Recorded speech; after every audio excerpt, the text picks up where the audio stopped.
buenas tardes, bienvenidos y bienvenidas a INADI con Vos. Estamos muy felices de recibirlos y recibirlas en este nuevo programa por Urbana TV, un programa del Instituto Nacional contra la Discriminación, la Xenofobia y el Racismo. Hoy, una chica al rojo vivo, tengo mucho para informarles. Vamos a hablar sobre el Censo Nacional 2022. Tenemos, como siempre, nuestros diálogos sin etiqueta, pero no me quiero ir al noticiero sin antes contarles que a partir de este programa vamos a estar luciendo ropa que nos presta la Casa del Teatro. A lo largo de otros programas les vamos a ir mostrando de qué se trata, qué es la Casa del Teatro. Ahora les adelanto algo muy pequeño, es un espacio, un instituto que lo que hace, entre muchas otras cosas, es tener una residencia para adultos mayores artistas. Y bueno, se sostiene de muchas maneras. Una es a través de esta tienda que vende la ropa al público para poder sostenerse. Queda en Avenida Santa Fe, 1243. Y ahora sí, sin distraernos más, nos vamos a ir a nuestro noticiero federal. ¿Me acompañan?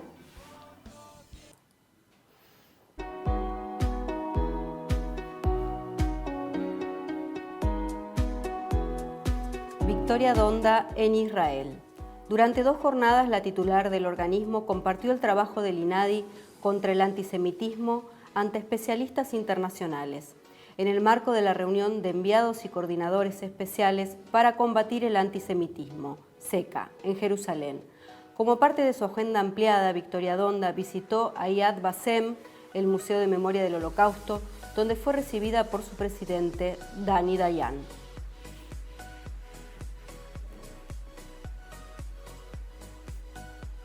Santa Fe. Se presentó la campaña Escuelas sin Discriminación en Santa Fe. El INADI, junto al Ministerio de Educación Provincial, presentó la campaña federal Escuelas sin Discriminación en la ciudad de Santa Fe.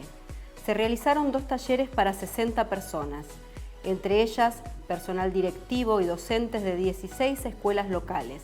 Participaron también supervisores e integrantes de regionales educativas seleccionadas por el Ministerio de Educación. La Pampa.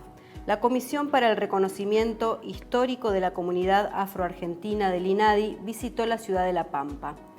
El director de la comisión, Federico Pita, brindó una capacitación sobre la historia de la comunidad afroargentina y se reunió con la rectora de la universidad, Verónica Moreno, primera mujer racializada en ocupar dicho cargo en la historia de la institución.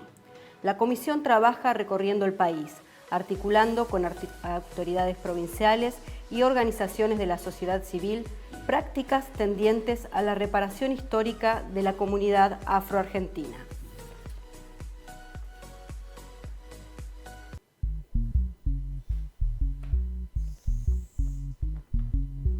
El próximo 18 de mayo se va a realizar el Censo Nacional 2022. Él o la censista va a ir a tu casa, a todos los hogares de la República Argentina, con un cuestionario, que también lo podés hacer en forma digital. Si vos lo lográs hacer en forma digital, lo único que tenés que hacer es poner la referencia del trámite y decir cuántos integrantes viven en tu hogar. Eso es muy importante porque va a facilitar y adelantar la tarea de los y las censistas. Desde el INADI queremos contarles y transmitirles la importancia que tiene este censo. ¿Para qué es? ¿Para qué sirve después el resultado de todas las respuestas que ustedes van a darles a él o las censistas? Y para ello se armaron 3 spots donde se eligieron 3 colectivos en particular para contarles sobre esto, para entusiasmarte y contarte la importancia. El primero es sobre los pueblos originarios. Lo vemos. Fui conociendo a gente que andaban en el tema indígena hasta que un día yo también me sentí involucrado, ¿no? O sea, me sentí identificado. Y comienzo a entender mi identidad, que no era un cabecita negra hijo de obreros, sino que pertenecía a una identidad milenaria persistente al Estado. De nosotros existimos hasta hoy en el día, perseveramos nuestra cultura. Y mis raíces originarias las llevo muy profundamente. Creo que con el censo, llegando a toda los puntos, se va a saber, ¿no?, qué cantidad de comunidades o pueblos indígenas existen. Somos más de 40 naciones originarias en lo que se llama Argentina. Necesitamos tener participación y estar incluidos en las políticas públicas. Bueno, Paeterebe haré carire tuya pues ya lo ascenso iba no ya llegó a acabar para que nosotros seamos reconocidos en la Argentina como argentino, el censo oficialmente que están realizando las autoridades. Reconocerte descendiente de un pueblo indígena porque tus padres, tus abuelos, tus bisabuelos tienen raíces en este territorio que hoy se llama Argentina.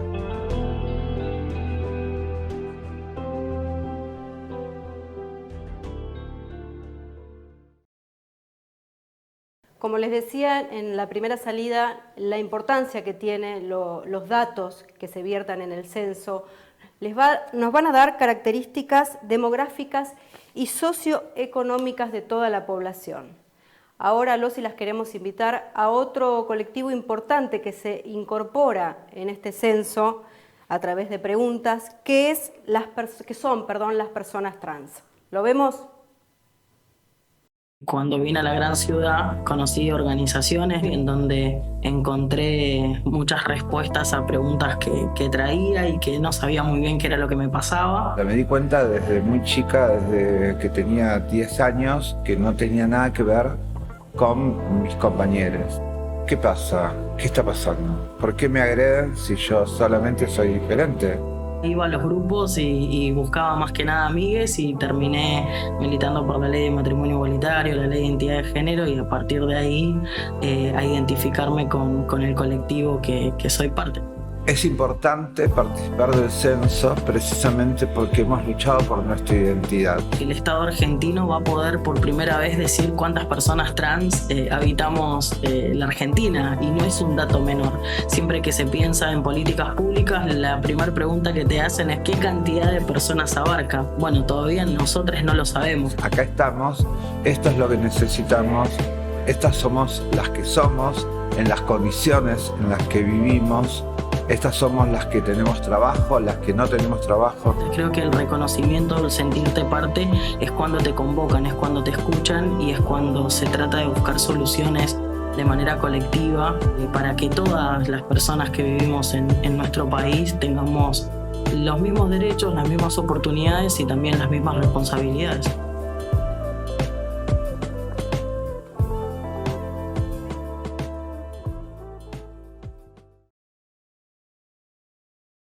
Los resultados de este censo, como dijimos antes, van a ayudar a poder elaborar políticas públicas que estén bien orientadas y acorde a la realidad de la Argentina y de la población argentina actual. Otra de las poblaciones también históricamente invisibilizada que se incorporan al censo es la población afro. Las escuchamos.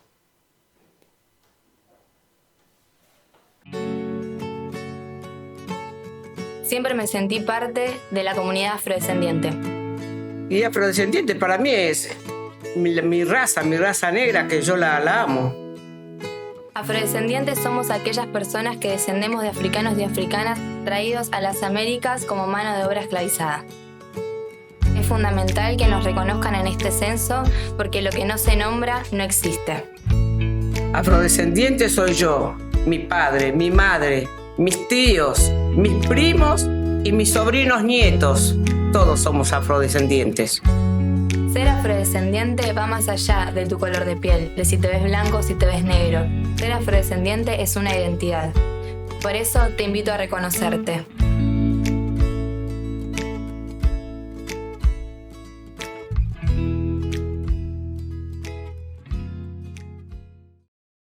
Bien, ahora nos vamos a ir a una pausa pequeña, pero no se vayan porque después viene nuestro diálogo sin etiqueta. En esta oportunidad vamos a celebrar los 10 años de la Ley de Identidad de Género con nuestra Victoria Donda y con Marcela Romero.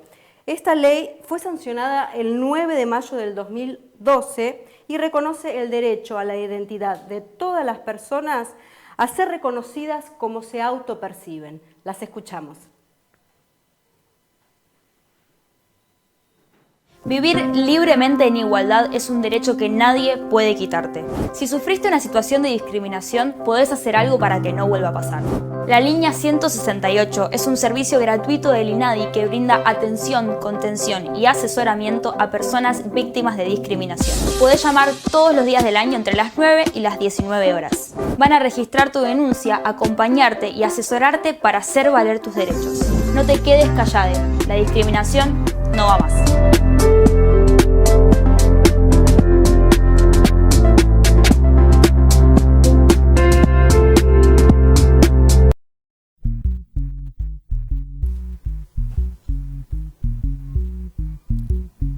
Bueno, hola, ¿qué tal? Estamos en un nuevo encuentro de este programa INADI con Vos.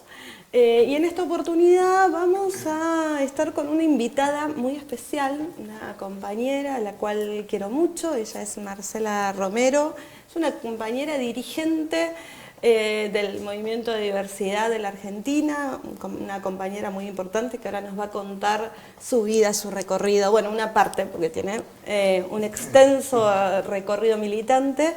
Y la idea de este reportaje también es poner en valor una ley que estuvimos hace poco conmemorando, que es la Ley de Identidad de Género, ¿no? O sea, ¿para qué nos sirvió esa ley? Entre otras cosas que vienen haciendo desde el movimiento, del cual Marcela es una de las caras más visibles y más activas del país, tal vez. ¿Cómo estás, Marcela? Bien, gracias por venir. Vicky, bueno, gracias por la invitación. Bueno, la idea un poco es que nos cuentes tu recorrido, cómo llegaste a ser una de las dirigentes del movimiento de diversidad en la Argentina, tal vez de las más visibles, una gran dirigente que además siempre la vemos, quienes vamos a las marchas del orgullo, la vemos encabezando una de las columnas más coloridas, grandes, y animadas, que es la columna de ATA, ¿no? Contanos un poco cómo se fue formando ese movimiento, hace cuánto. Bueno, yo vine de la provincia, soy chaqueña, vine del Chaco a los 13 años a Buenos Aires, ya con una construcción de identidad de mujer trans. ¿A los 13? A los 13, sí. ¿Una sí, niña? Una niña, sí. Vine a Buenos Aires. ¿Sola? No, a mí me crió mi abuela, mi mamá estaba en Buenos Aires trabajando y vine yo a Buenos Aires porque quería escapar de la violencia que estaba recibiendo en el Chaco, de parte, bueno, siempre digo de parte del Estado y de la sociedad. Yo tengo un recuerdo de hace muchos años que es cuando yo estaba en tercer grado, me acuerdo que mi profesora, mi maestra de tercer grado, me pega un cachetazo y me dice, pareces un maricón. La verdad que yo no, tenía 8 años, ni sabía lo que era la palabra maricón, ni sabía nada de eso. Y yo desde los 8 años empecé a vivir con miedo, ¿no es cierto? Esta cosa siempre de ocultarme, de no enfrentar, de tener mucho miedo, tener miedo de mi mamá, de mi familia que empieza a preguntarme cosas. Entonces me vine a Buenos Aires, que estaba mi mamá viviendo, y plena dictadura militar, yo ya tengo casi 60 años, plena dictadura militar, y bueno, me acuerdo que iba a estudiar, y un día salgo del colegio, y me para el patrullero, y me lleva detenida, ¿no es cierto? Me lleva, me dice que estaba haciendo escándalo en la vía pública. Tenía 13 años, estaba en primer año. ¿Y por qué era el escándalo? Y el escándalo era, bueno, me acuerdo que el primer expediente que hicieron, se encontraba una persona cortoneando las caderas en la vía pública.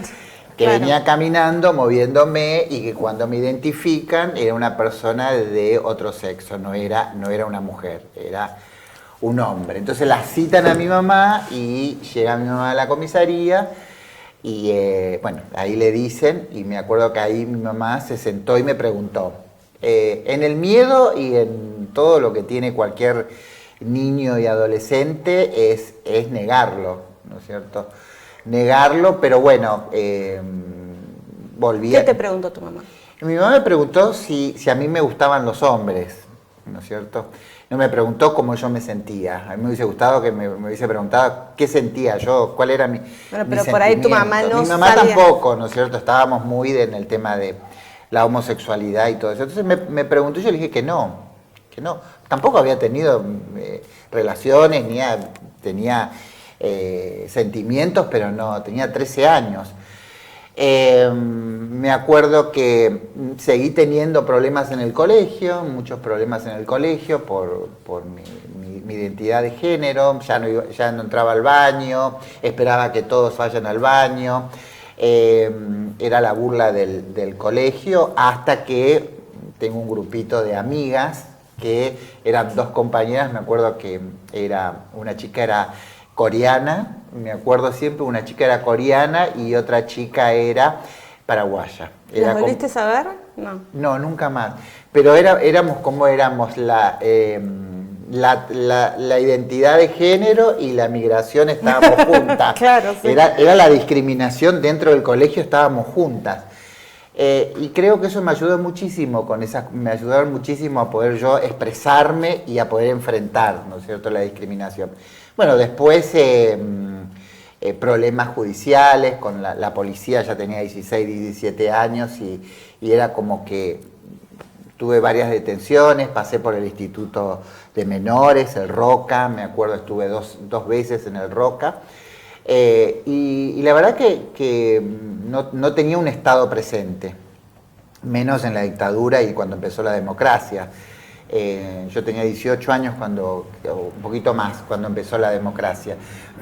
Entonces me fui de mi casa, empecé a ejercer el trabajo sexual, empecé a quedar detenida, empecé a construir mi identidad desde el reclamo, ¿no es cierto? Esta cosa de reclamar. Siempre digo que las mujeres trans de los años 70, 80 reclamábamos desde adentro de los calabozos. Porque cuando nos llevaban presas pedíamos agua, pedíamos alimento, preguntábamos continuamente cuándo íbamos a salir, porque no sabíamos, porque un comisario tenía el mismo cargo de un juez. Entonces el comisario en esa época decía 3 días, 10 días, 20 días, hoy te vas, mañana no te vas. Entonces reclamábamos dentro de los calabozos y bueno, nos maltrataban, nos torturaban. Justo me preguntaban el tema de la ley de identidad y yo digo que la identidad es un derecho, siempre fue un derecho, es un derecho universal, es el mismo derecho de saber dónde están los desaparecidos. Muchas de nosotras compartimos con personas desaparecidas en las comisarías y hay historias de compañeras que salíamos de estar presas 10, 20 días y íbamos a la casa de la familia a decirle que estaba el hijo o la hija detenida o que había pasado por esa comisaría, porque la mayoría pasaban por las comisarías donde lo llevaban a la comisaría, me acuerdo, y sentía cómo le pegaban y todas esas cosas y estaban un día, 2 y desaparecían. Pero teníamos ese contacto, porque cuando caían las personas enseguida nos encerraban en los calabozos. Pero bueno, teníamos un contacto y creo que eso es la identidad, ¿no es cierto? El saber quién es una, cómo quiere vivir y dónde estamos, ¿no es cierto? Porque a mí todo lo que pasé en mi vida me enseñó a poder reclamar, exigir y poder cambiar la historia en Argentina. Muchas de nosotras de mi generación pudimos cambiar la historia, a pesar de que los 70 y los 80 para nosotras fue terrible. No, también es cierto que sos una sobreviviente. Soy una sobreviviente. Sí, tu generación, las mujeres trans, no tienen una expectativa de vida tan... yo sos muy joven. Sí, pero no pensé que iba a llegar a los 60. ¿Y por qué? No, porque tenía una expectativa de vida en la cual, ¿para qué voy a vivir? Yo pensaba eso, ¿para qué voy a vivir si nadie me va a reconocer, no voy a poder proyectar, no voy a poder generar inclusión? Pensaba eso. Hasta bueno, después la vida me fue dando cosas y en donde yo me pude proyectar como madre, soy abuela, pude construir mi familia, pude ser parte de un proyecto, ¿no es cierto? ¿Cómo fuiste armando este proyecto de ATA que te tiene a vos como...? Sí, Me acuerdo... Y contá que es ATA también, sí, ¿no? Sí, ATA cumple 29 años de lucha y resistencia. Se forma en el 93, se forma con compañeras en la ciudad de Buenos Aires que reclamaban la derogación de los edictos policiales y los códigos de falta en la legislatura. Que era lo que permitía que ustedes vayan detenidas. Claro, que nosotras... Sin intervención judicial. El código decía que se detenía una persona vistiendo ropas femeninas. Entonces, ¿Hay algún código de falta todavía en alguna provincia o ya derogamos todos? No hay. Era un código que decía travestismo. Nos llevaban por travestismo o ropa... Salvo en el carnaval, ahí en los cursos, ahí se liberaban. El carnaval para mí era lo mejor, ¿no es cierto? Los mismos policías que nos llevaban detenidas era lo que abrían las calles para que podamos nosotras desfilar en nuestros barrios. Era un orgullo, es un orgullo desfilar en nuestros barrios, en nuestras provincias.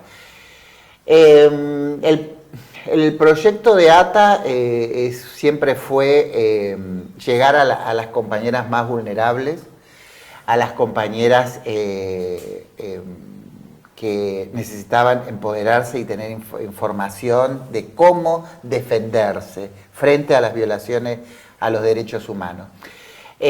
Yo era una mujer trans, una noche estaba parada ejerciendo el trabajo sexual. Pasa una compañera y me dice, Marcela, vamos a una reunión. ¿Dónde? ¿Reunión de qué? ¿Dónde? En Caseros, me acuerdo.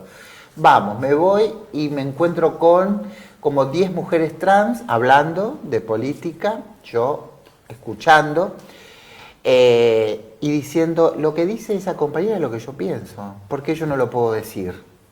Lo que dice la otra es lo que yo quiero. Y era una cosa que me iba cargando de energías y... Por supuesto, me faltaba socializarme porque vivía de noche, no vivía de día. Entonces estaba esta cosa de por qué ella sí, yo no, ¿no es cierto? Tenía todo eso.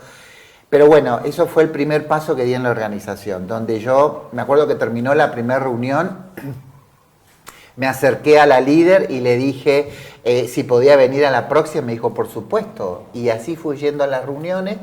Y fue entendiendo de que si no nos unimos todas, no logramos nada. Y yo era parte de una generación que no nos dejaron unirnos y generar esos cambios que quería. Esta generación lo estaba haciendo. Y ahí ingresó ATA, yo era promotora, me acuerdo, de salud y derechos humanos. Iba a los lugares de trabajo sexual, entregaba folletería y un día me dicen las compañeras, me gustaría que sea la presidenta de ATA. Presidenta, a los 3 meses que había ingresado a una empresa, dije, pero sí, lo que pasa que nos parece que vos llegás a las compañeras, y ahí ingreso a ATA. Y ingreso a ATA, una organización donde muchas de las compañeras se habían ido al exilio, estaban en otros países. ATA venía con una persecución de parte de la policía, del servicio de inteligencia.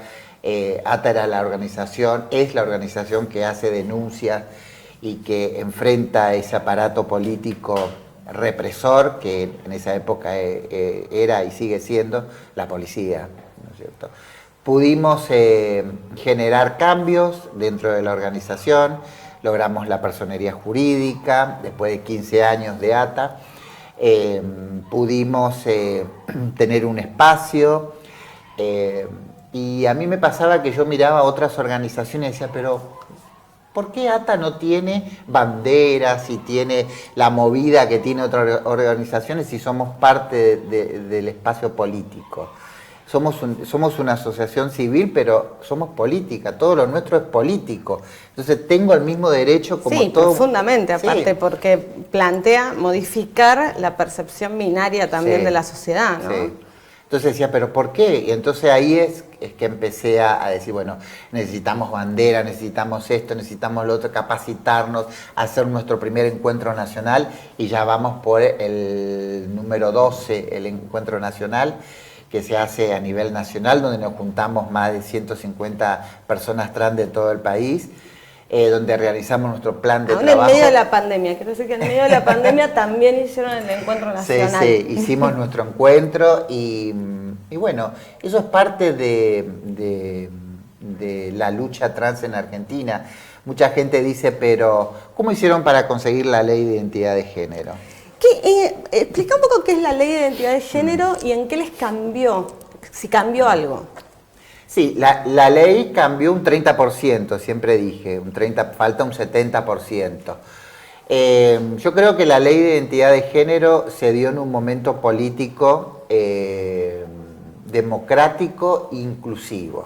Hay que explicar que la ley de identidad de género permite que cualquier persona pueda ir al registro civil, manifieste de qué género se autopercibe y que el registro civil del Estado tiene la obligación de receptar esa modificación registral. Sí, ¿no? Es un trámite administrativo. Lo que hubo anterior era trámites judiciales. Claro. Yo pasé por un trámite judicial en el 2009. No, en el 99 y me lo dieron en el 2009. 10 años 10 estuve. años nada 10 más. años. Solo 10 años. 10 años. Detuvieron. Faltaba media hora para que entre a la Corte Suprema y no lo quisieron. Yo quería que llegue a la Corte Suprema para poder tener una ley más fuerte, un debate. Pero bueno, no llegó, se dio antes, que fue en el 2009, que me entregaron mi documentación. A ver. Porque antes antes de tener tu documentación, ¿cómo era? Vos ibas al banco, ponele, tenías el nombre que te habían puesto al nacer. Sí. Con tu... Ni banco teníamos. La verdad que... corporalidad. ¿Y qué pasaba? Teníamos tanta violencia que recibíamos, que la verdad que no existía el banco, no existía el teléfono, lo teníamos a nombre de otra persona. ¿Cuándo ibas a votar? Y a votar, yo voté en una época en la fila de hombres. Claro, por eso. Claro. ¿Y qué, entonces llegabas y el gendarme o el militar que estaba te decía, señora o señorita, usted tiene que ir a la otra. Entonces vos tenías que explicarle a ese señor que vos eras una mujer trans y que tenía bueno, ahí empezaban las risas, las burlas, todo lo que sabemos. Porque además el señor se sentía mal de no haberse dado cuenta. Obvio. Obvio que sentía como culpa. Encima le gustaste, así que claro, tenía miedo. Y a lo mejor te decía, te sacaba de la fila y te tenía parada para que toda la gente, los hombres te vieran, ¿no es cierto? Bueno, eso pudimos cambiar también en Argentina, el derecho a la identidad, primero el respeto, logramos a nivel salud, logramos de resoluciones que firmen los ministros, el ministro de Salud, de Educación, que se respete la identidad. Ese fue el primer paso. Y después la ley. Yo creo que, yo siempre cuando viajo digo, esto no es típico de Argentina, ¿no es cierto? Pero es la mejor del mundo. Tenemos la mejor ley del mundo, la mejor ley progresista, tenemos lo mejor. Y creo que es el modelo que estamos exportando. Argentina exporta derechos, matrimonio igualitario, ley de identidad de género, aborto legal y gratuito y todo lo que tenemos. Y la gente dice, pero ¿cómo logran ustedes hacer eso? Logramos participando en los espacios políticos. Hay que participar, nos tenemos que visibilizar, hablo de las personas trans. Los lugares están, hay que llegar y hay que estar y hay que trabajar en conjunto, la sociedad civil y el Estado. Y creo que eso lo demostró ATA con el INADI, ¿no es cierto? En el libro del INADI está la asociación ATA, que fuimos las primeras que tuvimos como consultoras, no me acuerdo bien, pero en la etapa cuando estuvimos y pudimos trabajar y generar los cambios. Cuando me acuerdo de la ley de identidad de género, el INADI estaba presente. El INADI estuvo presente en todo nuestro recorrido a nivel nacional. Vos imaginate llegar a Formosa, llegar a Salta, a Chaco, a tu provincia. Chaco, a mi provincia. Me imagino llegar a un montón. Fueron provincias y un montón de lugares. Claro, donde armamos un equipo con el INADI, íbamos a las provincias y nos esperaban con cruces, con un montón de cosas. Nora se le va a calambrar el brazo. Se le va a calambrar, yo no. Que está, Nora, vieron que ustedes saben que siempre nos orienta y produce este hermoso programa. Se le va a calambrar el brazo porque está diciendo que tenemos que cerrar. Obviamente con Marcela nos quedaríamos charlando un montón de tiempo. A mí me interesaba mucho que se entienda, que quienes nos están viendo entiendan en qué modifica la ley de identidad de género. Estos detalles cotidianos, ir a votar, ir al baño en la escuela, alquilar con tu nombre. Los niños, las niñas, las personas, todos y todas tenemos derecho a vivir como nos sentimos y que se nos valora en la sociedad por quienes queremos ser. Así que yo te agradezco mucho por estar. Me parece que amerita que venga a alguno de los otros programas del INADI. Y nada, les mando un saludo antes que Nora se le vuelva a calambrar el brazo. Les mando un beso.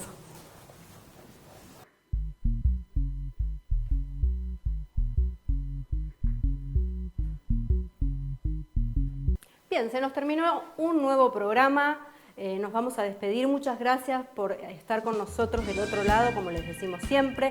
Recuerden que se pueden comunicar con nosotros a través de nuestras redes sociales que figuran en pantalla. Y no te olvides, este miércoles 18 de mayo recibí a él o la censista en tu casa, o como dijimos antes, podés hacer el censo de forma digital. Los esperamos la semana que viene y no se olviden, INADI está con vos.